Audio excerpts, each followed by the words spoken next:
Shriram time news मध्ये मी कैलास सोनवणे आपले हार्दिक स्वागत करतो। सुरुवातीला पाहूया 24 तासातील ताज्या घडामोडी।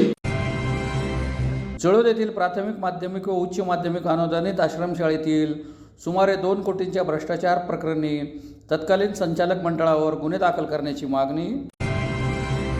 माजी केंद्रीय रेल्वे राज्यमंत्री रावसाहेब दानवे पाटील यांची चाळीसगाव रोडवरील भाजप कार्यालयाला सदिच्छा भेट। माहिती अधिकार सप्ताहानिमित्त जिल्हाधिकारी कार्यालयातील नवीन नियोजन सभागृहात चर्चासत्राचे आयोजन। महाराष्ट्रातील परीट धोबी समाजाच्या ज्वलंत मागण्या तात्काळ पूर्ण करण्याची मागणी। सरन्यायाधीश भूषण गवळी यांच्यावर झालेल्या हल्ल्याचा रिपब्लिकन पार्टी ऑफ इंडिया महिला आघाडीतर्फे करण्यात आला निषेध। आणि शहरातील अनधिकृत बांधकाम व वॉल कंपाऊंडचे काम काढण्याची जनता दल सेक्युलरची मागणी। आता बातमीपत्र विस्ताराने। खानदेशकरांना स्वर्गीय स्मिता पाटील शैक्षणिक सेवा सोसायटी शिरपूर संचलित प्राथमिक माध्यमिक व उच्च माध्यमिक अनुदानित आश्रमशाळा जळोद येथील तत्कालीन संचालक मंडळाच्या 2 कोटीच्या भ्रष्टाचार प्रकरणी गुन्हा दाखल करण्याची मागणी प्रकल्प अधिकाऱ्यांना ग्रामस्थांनी निवेदनाद्वारे केली आहे। खानदेश कन्या स्वर्गीय स्मिता पाटील शैक्षणिक सेवा सोसायटी शिरपूर जिल्हा धुळे संचलित प्राथमिक माध्यमिक व उच्च माध्यमिक अनुदानित आश्रमशाळा जळोद तालुका शिरपूर येथील खोटे व बनावट दिशाभूल करणारे कागदपत्र संस्थेचे तत्कालीन संचालक मंडळाने सादर करून दिनांक 1/4/2020 ते 31/3/2024 या कालावधीसाठी 2,17,56,000 पेक्षा जास्त बेकायदेशीर इमारत भाडे काढून घेतलेबाबत व अशोक आधार पाटील, योगिता पाटील यांनी संस्थेचे तत्कालीन अध्यक्ष सुभाषसिंह जमादार यांची खोटी सही व खोटे कारणे देऊन बेकायदेशीरपणे शाळा स्थलांतर केल्याबाबत त्यांच्यावर कायदेशीर कारवाई करून गुन्हा दाखल करावा या मागणीसाठी जळोद सरपंच व ग्रामस्थांतर्फे एकात्मिक आदिवासी विकास प्रकल्प अधिकारी धुळे यांच्या कार्यालयासमोर ठिय्या आंदोलन करत निवेदन देण्यात आले। निवेदनात म्हटले आहे की अप्पर आयुक्त आदिवासी विकास नाशिक यांनी अशोक आधार पाटील, योगिता पाटील व तत्कालीन संचालक मंडळ यांनी केलेल्या भ्रष्टाचार विरुद्ध कायदेशीर कारवाई करून गुन्हा दाखल करण्यास दिनांक 24/9/2025 रोजी निर्देश दिले होते, परंतु आपण दिनांक 4/10/2025 पावेतो संबंधितांविरुद्ध गुन्हा दाखल केला नाही। त्या अनुषंगाने जळोद व ग्रामस्थांना दिनांक 6/10/2025 पावेतो अशोक पाटील व त्यांच्या संचालक मंडळाविरुद्ध शिरपूर पोलीस ठाण्यात गुन्हा दाखल करण्याचे लेखी आश्वासन दिले होते, परंतु आपण दिलेल्या आश्वासनाचे पालन करण्यात आले नाही असे निदर्शनास येत आहे। आपल्या कार्यालयाकडून होत असलेल्या दिरंगाईवरून आपण व आपले कार्यालयातील काही अधिकारी देखील या संपूर्ण भ्रष्टाचारात सहभागी आहात अशी आमची शंका होते। म्हणून सदर भ्रष्टाचाराप्रकरणी अशोक आधार पाटील व इतर संचालक मंडळ यांच्यावर तात्काळ कारवाई करून गुन्हे दाखल करावे अशी मागणी करण्यात आली आहे। यावेळी के.एस. राजपूत, हंसराज चौधरी, जयेश बागुल, कुणाल बदाने आदी उपस्थित होते। मित्रांनो, आपण आज बघत असणार आदिवासी विकास प्रकल्प कार्यालय धुळे येथे जळोद ग्रामस्थ व परिसरातील लोक संस्थेचे तत्कालीन संचालक अशोक आधार पाटील याने केलेल्या भ्रष्टाचाराविरोधात गुन्हा दाखल करा या संदर्भात इथं ठिय्या आंदोलन करण्यात आलेले आहेत। मित्रांनो, अशोक आधार पाटील यांनी प्रशासनाला खोटे दस्तावेज देऊन ज्याच्यामध्ये 2021च्या स्टॅम्प पेपरवर 2020 ची नोटरी केली, ज्या कार्यकाळामध्ये ते जागेचे मालक नाही, त्यांच्या वाईफ योगिता अशोक पाटील हे संस्थेचे अध्यक्ष नाही, त्यांना करारनाम्यावरती अध्यक्ष दाखवण्यात आलं। ग्रामपंचायत जळोदचा खोटा दाखला तयार करण्यात आला, खोटी कर पावती तयार करण्यात आली, त्यासोबत व्यक्ती अधिकारी विक्रम यांचा देखील खोटा दाखला तयार करण्यात आला। असे विविध सगळे खोटे दस्तावेज तयार करून आदिवासी विभागातील तिजोरीमधून 2,17,00,000 पेक्षा जास्त इमारत भाडे काढून घेतलं। मित्रांनो, यांनी जे इमारत भाडं काढलं ते काढलं 1 एप्रिल 2020 ते 31 मार्च 2024 पर्यंत। परंतु तुम्हाला सांगू इच्छितो, ज्या कार्यकाळातले याने दस्तावेज लावलेले आहेत त्या कार्यकाळामध्ये हे संस्थेचे साधे पदाधिकारी देखील नाही आहेत, नाही जमिनीचे मालक आहेत। आणि सगळ्यात महत्वाचं सांगतो तुम्हाला, ज्या जमिनीवरती इमारत नाहीये 109/1/2 गट नंबर त्याच्यावरती देखील यांनी 2,17,00,000 रुपये खोटे दस्तावेज दाखल करून काढून घेतले। या संदर्भात जेव्हा मी प्रकल्प अधिकारी प्रमोद पाटील यांना निवेदन दिलं, त्यांना तक्रार दिली, त्यांनी मला 9 महिन्यापर्यंत फिरवलं। पहिली गोष्ट तर मला माहितीच्या अधिकारमध्ये माहिती दिली नाही, मी वरिष्ठ कार्यालयाकडनं माहिती मागवली आणि ती माहिती मागवल्यानंतर सगळा हा गबार दिसला। वरिष्ठ कार्यालयात तक्रार केली अप्पर आयुक्त आदिवासी विकास नाशिकवाल्यांना, मग त्यांनी यांना चौकशीला म्हणजे ज्यांच्या कार्यकाळात हा भ्रष्टाचार घडलेला आहे मित्रांनो, त्या कार्यकाळानंतर हे पण आज इथंच आहेत म्हणून कारवाई करायला घाबरतात का, याचं उत्तर प्रकल्प अधिकाऱ्यांनी द्यावं। अप्पर आयुक्तांनी 24 सप्टेंबर 2025 ला हे पत्र दिलं आहे की संबंधित लोकांवरती गुन्हा दाखल करा, हे पत्र दिलं आहे स्पष्ट। आज 15 दिवस उलटून देखील हे लोक गुन्हा दाखल करायला घाबरतायत. तर मला प्रकल्प अधिकाऱ्यांना एकच विचारायचं आहे की तुम्ही त्या संस्था चालकावरती गुन्हा दाखल करायला का घाबरतात? तुम्हाला वरिष्ठांचे आदेश आहेत गुन्हा दाखल करायचे. आणि मित्रांनो, जेव्हा जळोद ग्रामस्थ इथं येणार होते आंदोलन करण्याकरता, तेव्हा यांनी माननीय SP साहेब, माननीय पोलीस अधिकारी साहेब या सगळ्यांना आश्वासन दिलं की 6 ऑक्टोबर 2025 ला येऊन आम्ही गुन्हा दाखल करतो. आज 4 दिवस उलटून देखील गुन्हा दाखल झालेला नाही. मग हे गुन्हा दाखल करायला ते का घाबरतायत? आणि मित्रांनो, कोणाला उलट सांगतील, कोणाला काय सांगतील, म्हणजे दिशाभूल करण्याचे काम हे संस्था चालक आणि अधिकारी लोक करतायत. आमची मागणी एकच आहे की या संबंधित संस्था चालकावरती आज गुन्हा दाखल झालाच पाहिजे. वरिष्ठांनी दिलेल्या पत्रानुसार, त्यांनी केलेल्या मार्गदर्शनानुसार संस्था चालक अशोक आधार पाटील व त्यांच्या संचालक मंडळावरती आज गुन्हा दाखल झाला पाहिजे. त्याशिवाय आम्ही इथून ती आंदोलनावरून उठणार नाहीये. 6 तारखेला एक पत्र दिलं होतं आम्हाला पण पोलीस स्टेशनला की आम्ही टी आंदोलन करणार आहे किंवा इमारत काढायच्या बाबतीत त्यांची तक्रार होती. परंतु नंतर 8-9 तारखेला ग्रामपंचायतीने आम्हाला लेखी स्वरूपात कळवलेलं आहे की आमची त्याच्या बाबतीत काहीच तक्रार नाही. आणि संबंधित जे टी आंदोलन करत होते ते याच्यात आता जे आंदोलन आलेलं त्याच्यात कोणीच त्याच्यातलं नाही आहे. आणि त्यांचा जो विषय होता की वरिष्ठ कार्यालयाने कळवलेलं होतं त्याच्यानुसार कारवाई झाली नाही. तर वरिष्ठ कार्यालयाने आपल्याला कळवलं होतं, परंतु संबंधित संस्था जी आहे ती मान्य उच्च न्यायालयात त्यांनी writ petition, criminal writ petition दाखल केलेली आहे. आणि ते रिट पिटिशनच्या अनुषंगाने आपण आणि नैसर्गिक न्यायतत्वाच्या अनुषंगाने यांनी विनंती केली होती.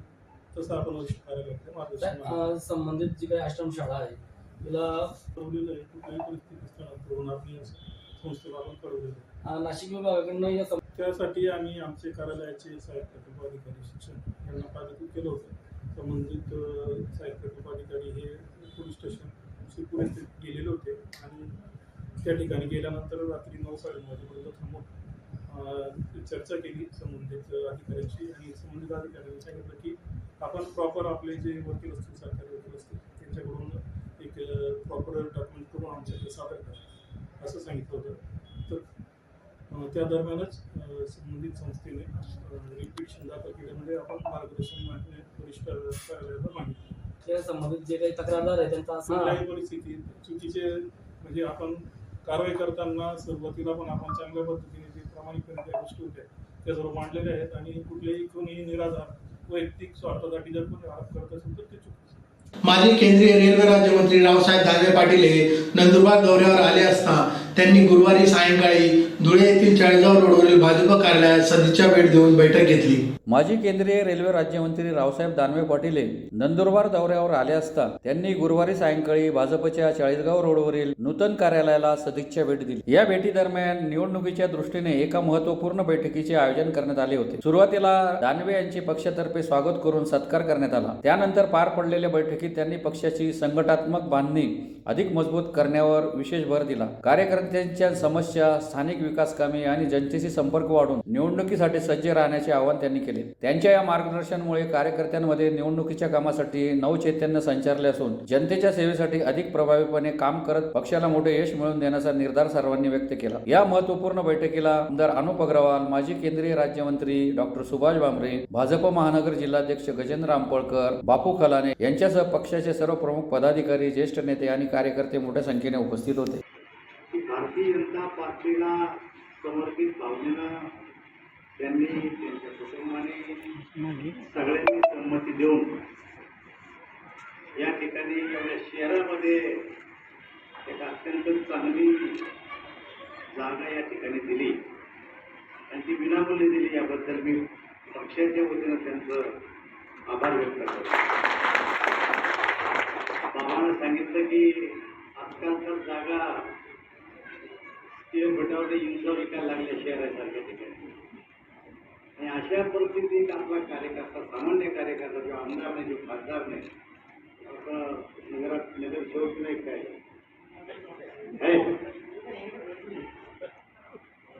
यावरच द्यायचं.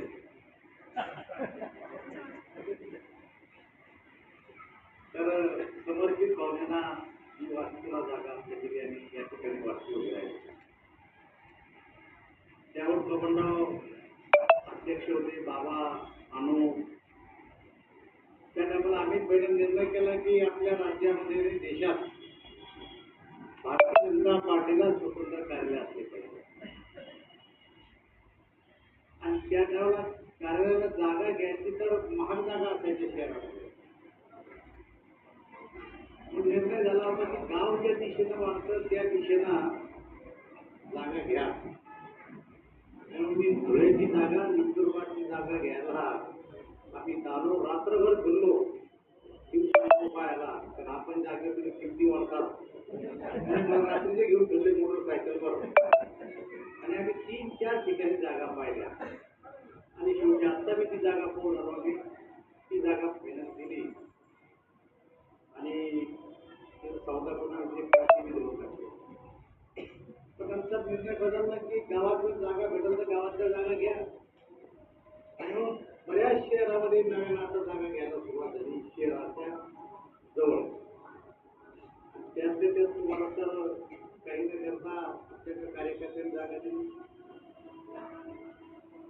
भारतीय जनता पार्टी धुळे मी आज नाही ओळखत, धरमचंद चोरडिया त्यांच्याबरोबर मी काम केलेलं आहे.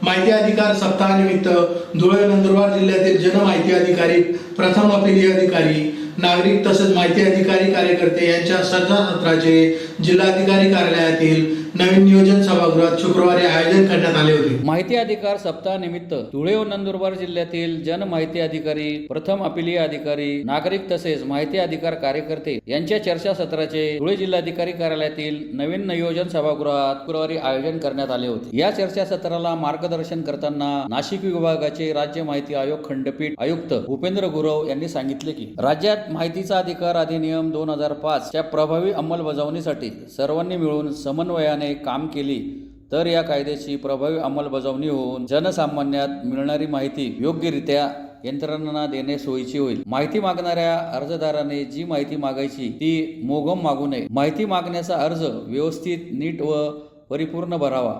अर्जदाराने स्वतःचे नाव, पत्ता, ईमेल, दूरध्वनी क्रमांक योग्य भरावा. तसेच निशुल्क माहिती मागताना संबंधित अर्जदार दारिद्र्य रेषेखालील आहे किंवा नाही याचा योग्य पुरावा जोडला असल्याची खात्री करावी. जनमाहिती अधिकाऱ्याने अर्ज प्राप्त झाल्यावर अर्ज नीट तपासावा. प्रत्येक मुद्द्याचे नीट अवलोकन करून विहित वेळेवर अर्जदारास माहिती उपलब्ध करून द्यावी. नागरिकांना अधिनियमांचा योग्य वापर करण्यास प्रोत्साहित करून अधिनियमांचा गैरवापर टाळण्याबाबत मोठ्या प्रमाणात जनजागृती करावी असेही त्यांनी सांगितले. यावेळी अवर सचिव चंद्रकांत कातमोडे, अप्पर जिल्हाधिकारी सुभाष बोरकर, निवासी उपजिल्हाधिकारी गंगाराम तळपाडे आदी उपस्थित होते. त्याला स्वतंत्रपणे करावं लागेल. हे तुम्हाला करावं लागेल. आयोग नाही करू शकत त्याच्यामध्ये. आयोग फक्त तुम्हाला कागदपत्र मिळवता येत असतील तर मिळवून देईल, त्यासाठी आदेश करा. माहिती देण्यासारखीच नसेल तर आयोग थोडी आदेश करणार आहे की माहिती द्या. ज्या कोर्टाचे जजमेंट आहे ते विचारात घेऊन इंडिव्हिज्युअल केसमध्ये ठरवावं लागेल. तुम्ही मागितलेली माहिती दे होते की, आणि समजा तुम्ही जर अर्ज केला असेल तर तुम्ही ती प्रक्रिया तुम्हाला करावी लागेल. माहिती अधिकाऱ्याने उत्तर नाही दिलं तर प्रथम अपील करा, प्रथम अपील नाही झालं तर द्वितीय अपील करा. ही कायद्याची प्रक्रिया पूर्ण केल्याशिवाय तुम्हाला ते कागदपत्र मिळतील का नाही याचं हे ठरू शकत नाही. ती जी प्रक्रिया आहे ती तुम्हाला करावीच लागेल. तुम्ही अर्ज केला असेल, त्यांनी उत्तर दिलं नाही दिलं, जे काही दिलं त्याच्याबद्दल प्रथम अपील करा, त्याच्यानंतर द्वितीय अपील करा. ही जी माहिती अधिकारातली प्रक्रिया आहे ती पूर्ण करावीच लागेल. तरी सांगू शकलो असं पुढे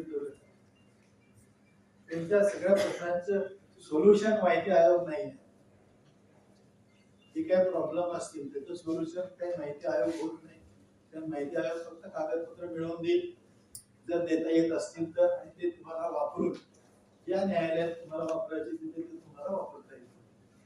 महाराष्ट्रातील परीट धोबी समाजाच्या ज्वलंत मागण्या तात्काळ पूर्ण कराव्या या मागणीसाठी महाराष्ट्र राज्य परीट सेवा मंडळातर्फे जिल्हाधिकारी कार्यालयासमोर निदर्शने करून निवेदन देण्यात आले. महाराष्ट्रातील परीट धोबी समाजाच्या ज्वलंत मागण्या तात्काळ पूर्ण कराव्या या मागणीसाठी महाराष्ट्र राज्य परीट सेवा मंडळ धुळेतर्फे जिल्हाधिकारी कार्यालयासमोर निदर्शने करून जिल्हाधिकाऱ्यांमार्फत मुख्यमंत्र्यांना निवेदन देण्यात आले आहे. निवेदनात म्हटले आहे की गेल्या अनेक वर्षापासून महाराष्ट्रातील परीट धोबी समाज महाराष्ट्र शासनाकडे समाजाच्या विविध ज्वलंत मागण्यांसाठी सातत्याने पाठपुरावा करीत आहे. महाराष्ट्र शासनाने धोबी समाजाच्या ज्वलंत प्रश्नाकडे संपूर्णपणे दुर्लक्ष केले आहे. सरकारचे लक्ष वेधण्यासाठी दिनांक 10/10/2025 रोजी सकाळी 11 वाजता महाराष्ट्रातील संपूर्ण जिल्हाधिकारी व तहसील कार्यालयात एकाच वेळी हे निवेदन सादर करण्यात येत आहे. महाराष्ट्र सरकारने दिनांक 10 ऑक्टोबर 2025 रोजी दिलेल्या आजच्या निवेदनाचा विचार करून धोबी समाजाच्या ज्वलंत मागण्या तात्काळ पूर्ण कराव्यात.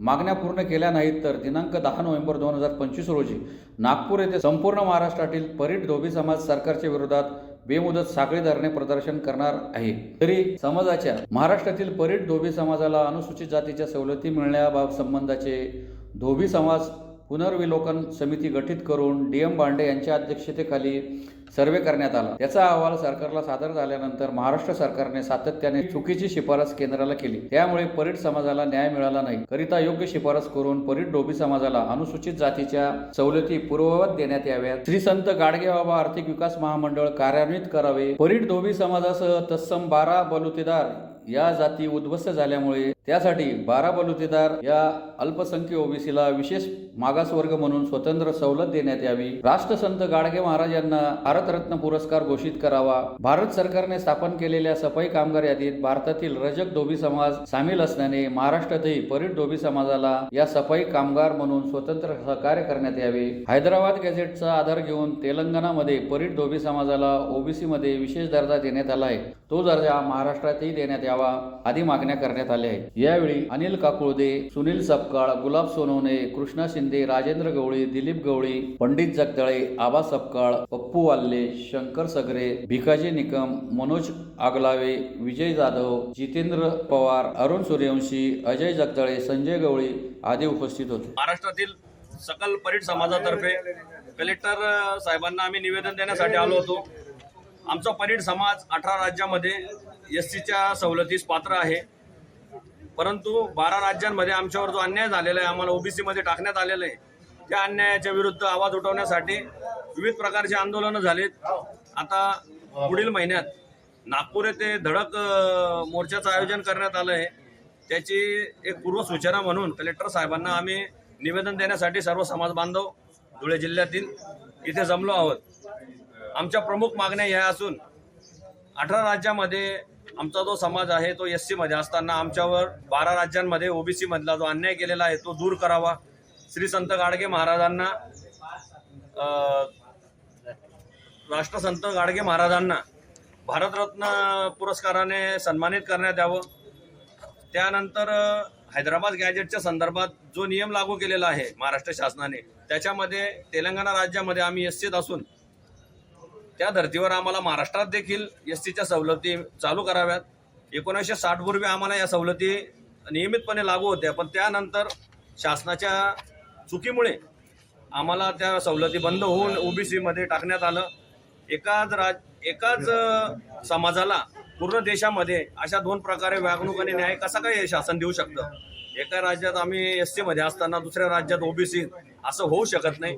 म्हणून या शासनाला त्यांची चूक मान्य करण्यासाठी किंवा त्याच्या सुधारणा करण्यासाठी आज आम्ही या ठिकाणी निवेदन देत आहोत. भारताचे सर्वोच्च न्यायालयाचे सरन्यायाधीश भूषण गवई यांच्यावर झालेल्या हल्ल्याचा Republican party of India Athawale महिला आघाडीतर्फे निषेध करण्यात आला. भारताचे सर्वोच्च न्यायालयाचे सरन्यायाधीश भूषण गवळी यांच्यावर झालेल्या हल्ल्याचा Republican party of India Athawale महिला आघाडीतर्फे शहरातील डॉक्टर बाबासाहेब आंबेडकर यांच्या पुतळ्याजवळ निषेध करीत दोषींवर कठोर कारवाई करण्याची मागणी करण्यात आली आहे. दिनांक 6 ऑक्टोबर 2025 रोजी वकील राकेश किशोर यांनी एका सुनावणी दरम्यान सर्वोच्च न्यायालयाचे सरन्यायाधीश भूषण गवई यांच्यावर बूट फेकून हल्ला करण्याचा प्रयत्न केला. ही एक गंभीर आणि निंदनीय घटना आहे. हा हल्ला केवळ एका व्यक्तीवर झालेला नसून तो संपूर्ण न्याय व्यवस्थेवर आणि भारतीय संविधानावर केलेला हल्ला आहे. या घटनेमुळे समाजात भीतीचे आणि अराजकतेचे वातावरण निर्माण झालेले आहे. अशा प्रकारच्या कृत्यांना वेळीच रोखले नाही तर भविष्यात कायदा आणि सुव्यवस्थेचा प्रश्न निर्माण होऊ शकतो. त्यामुळे या हल्ल्याप्रकरणी राकेश किशोर यांच्यावर संविधानद्रोही व अॅट्रॉसिटी ऍक्ट अंतर्गत गुन्हा दाखल करून घेण्यात यावा अशी मागणी करण्यात आली आहे. तसेच हे कृत्य कोणाच्या सहाय्याने केले गेले याची देखील सखोल चौकशी करण्याची मागणी करण्यात आली आहे. यावेळी बुद्धप्रिया पगारे, विनोद गरुड, आकाश पारधी, नितीन मालशे, किरण पारधी, संतोष अमृतसागर, अशोक खरात, विनोद सोनकांबळे, सागर गवळी, बापू आयरे आदी उपस्थित होते. भारतीय सर्वोच्च न्यायालयाचे सरन्यायाधीश भूषण गवई साहेबांवर जो भ्याड हल्ला करण्यात आला राकेश किशोर याचा आम्ही आज जाहीर निषेध करतोय. आणि जर सर्वोच्च पदावर असलेले जर सरन्यायाधीश जर सुरक्षित नाही तर सामान्य माणसाला नक्कीच न्याय भेटत असेल का, यावरून लक्षात येतं. आणि भूषण गवई साहेबांवर जो हल्ला केलेला आहे राकेश किशोर याच्यावर ॲट्रॉसिटी मार्फत गुन्हा दाखल करून आणि देशद्रोहाचा आणि संविधानद्रोही असं त्याच्यावर गुन्हा दाखल करण्यात यावा असं आम्ही कलेक्टर साहेबांना निवेदन देऊन लवकरात लवकर त्याच्यावर गुन्हा दाखल करण्यात यावा. जर राकेश किशोर याच्यावर लवकरात लवकर कायदेशीर जर गुन्हा दाखल करण्यात नाही आला तर याच्या पुढे महाराष्ट्रभर आंदोलने करण्यात येतील. धुळे शहरातील सर्वे नंबर 393/342 येथील अनधिकृत बांधकाम व वॉल कंपाऊंडचे काम काढण्याची मागणी जनता दल सेक्युलर तर्फे जिल्हाधिकाऱ्यांना निवेदनाद्वारे करण्यात आले आहे. धुळे शहरातील survey number 393/3/4/2 city survey number 12854 व 12855 येथील अनधिकृत बांधकाम व वॉल कंपाऊंडचे काम काढावे अशी मागणी जनता दल सेक्युलर तर्फे जिल्हाधिकाऱ्यांना निवेदनाद्वारे करण्यात आली आहे. निवेदनात म्हटले आहे की शहरातील सर्वे नंबर 393/4/2 व सिटी सर्वे नंबर 12884 व 12885 येथे काही लोकांनी अनधिकृतपणे बांधकाम व अनधिकृतपणे वॉल कंपाऊंड केलेले आहे. सदर बांधकाम व वॉल कंपाऊंड बांधकामास मनपा धुळेकडून कोणतीही परवानगी देण्यात आलेली नाही. सदर जागेवरील लेआउट करण्यापूर्वी परिसरातील व लगतच्या प्लॉट धारकांना कोणत्याही प्रकारची पूर्वसूचना लेखी वा तोंडी स्वरूपात न देता परस्पर जागा मोजणी केलेली आहे. त्यास परिसरातील व लगत असणाऱ्या प्लॉट धारकांचा सक्त विरोध आहे. सदर जागेवर मोजणीबाबत लगतच्या प्लॉट धारकांनी तक्रारी देखील दाखल केलेल्या आहेत व सदर मोजणी रद्द करण्याची मागणी संबंधित खात्याकडे केलेली आहे. जनता दल सेक्युलर तर्फेही या अगोदर विषयांकित अनधिकृत वॉल कंपाऊंड बांधकाम तोडण्यासाठी लेखी निवेदनाद्वारे मागणी केलेली होती, परंतु अद्यापपर्यंत कारवाई झालेली नाही. आरक्षणाबाबत स्टे आदेश दिलेला असताना व सदर आदेश आस्थायगत असून देखील त्या जागेवरच्या लेआउटला कोणत्या कायद्यान्वये किंवा कोणत्या मुद्द्यावर लेआउट मंजूर करण्यात आला, कृपया याची निश्चितपणे गंभीरपणे दखल घेण्यात यावी. तसेच खंडपीठाकडील याचिका क्रमांक 34/2015 या जागेवरील परिसरातील नागरिकांनी याचिका दाखल केलेली असून ती आस्थागत प्रलंबित आहे. असे असताना देखील कोणाच्या अधिकारान्वये व कोणत्या कायद्यान्वये या जागेवरील लेआउट मंजूर करण्यात आला याची गंभीरपणे चौकशी होऊन लेआउट मंजूर करणाऱ्यांना त्वरित शासन व्हावे व लेआउटची मंजुरी त्वरित रद्द होण्याची कारवाई करण्यात यावी अशी मागणी करण्यात आली आहे. यावेळी मेहमूद भाईजान, डॉक्टर जाफर अब्बास, डॉक्टर सरफराज अन्सारी, मुस्तफा अहमद, निसार अहमद यासीन, अब्दुल इस्माल अन्सारी, इरफान शेख शकील, अलीम रियासत अली अब्दुल, रहमान अब्दुल फजलूर, अख्तर हुसैन रहमतुल्ला, वसीम खान, हनीफ खान आदि उपस्थित होते. मैं महमूद भाईजान, धुलिया जिला जनता दल संद्रो, वार्ड नंबर अभी जो वार्ड नंबर हमारा 13 और वार्ड नंबर 19 ये जगह के ऊपर वहाँ के 300 सीनियरों के ऊपर हददर्मी से अतिक्रमण किया जा रहा है, जबकि 2015 से हमारा कोर्ट मिडल चालू है और उन्होंने टोटल काम 2023 के बाद से हेरा फेरी करके वहाँ हददर्मी से काम शुरू कर दिया है. हमारा कहना है कि वहाँ पे जो अतिक्रमण करे उनका अतिक्रमण निकाला जाए. हमारी ये कलेक्टर साहब से भी विनती है, आयुक्त मैडम से भी विनती है और हमारा यही मुतालबा लेके हम यहाँ आए थे. हमारा काम होना चाहिए. खुदा हाफिज, जय हिंद, अस्सलाम. पुन्हा एक नजर ठळक घडामोडींवर. जळोद येथील प्राथमिक माध्यमिक व उच्च माध्यमिक अनुदानित आश्रमशाळेतील सुमारे 2 कोटींच्या भ्रष्टाचार प्रकरणी तत्कालीन संचालक मंडळावर गुन्हे दाखल करण्याची मागणी. माजी केंद्रीय रेल्वे राज्यमंत्री रावसाहेब दानवे पाटील यांची चाळीसगाव रोडवरील भाजप कार्यालयाला सदिच्छा भेट. माहिती अधिकार सप्ताहानिमित्त जिल्हाधिकारी कार्यालयातील नवीन नियोजन सभागृहात चर्चासत्राचे आयोजन. महाराष्ट्रातील परीट धोबी समाजाच्या ज्वलंत मागण्या तात्काळ पूर्ण करण्याची मागणी. सरन्यायाधीश भूषण गवळी यांच्यावर झालेल्या हल्ल्याचा रिपब्लिकन पार्टी ऑफ इंडिया महिला आघाडीतर्फे करण्यात आला निषेध. आणि शहरातील अनधिकृत बांधकाम व वॉल कंपाऊंडचे काम काढण्याची जनता दल सेक्युलरची मागणी. याबरोबर श्रीराम टाइम न्यूजच्या बातमीपत्र संपले. दिवसभरातील ताज्या घडामोडींसाठी पाहत राहा श्रीराम टाइम न्यूज. भेटूया पुढील प्रसारणात. तोपर्यंत नमस्कार.